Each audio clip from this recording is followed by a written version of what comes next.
ರಾಜಕಿ ಒಂದು 2 ನಿಮಿಷದಾಗ ಒಂದು ಹಾಡ, ಆ ನಂತರ ಪೂಜ್ಯ ಶ್ರೀಗಳಿಂದ ಪ್ರವಚನ ಪ್ರಾರಂಭವಾಗ್ತಾ ಇದೆ. ಚಾತುರ್ಮಾಸ ಪ್ರಾರಂಭ ಆಗತಿ ಶ್ರಾವಕ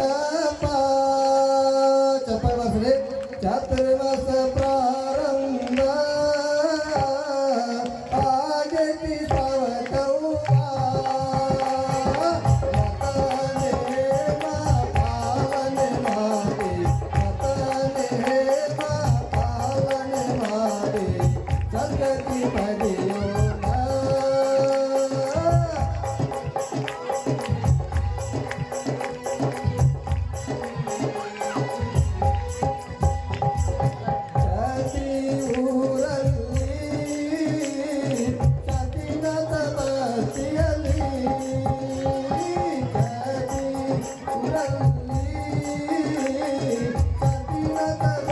ಈಗ ಯಾರು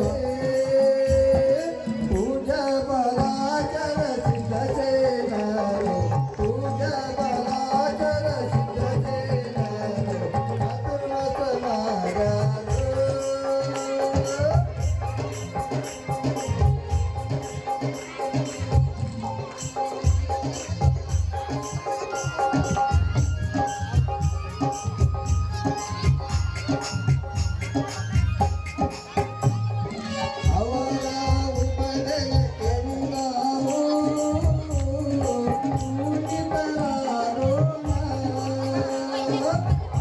ಕೇಳ್ರಿ, ಒಂದು 10 ನಿಮಿಷ ಎಲ್ಲರೂ ಕುಂದ್ರಿ. ನನ್ನ ಪ್ರವಚನ ಆಗಿ ಆದ ನಂತರ ಎಲ್ಲರೂ ಹೋಗುವಂತಾರೆ. ಎಲ್ಲೆಲ್ಲಿ ಹೋಗೋದೈತಿ.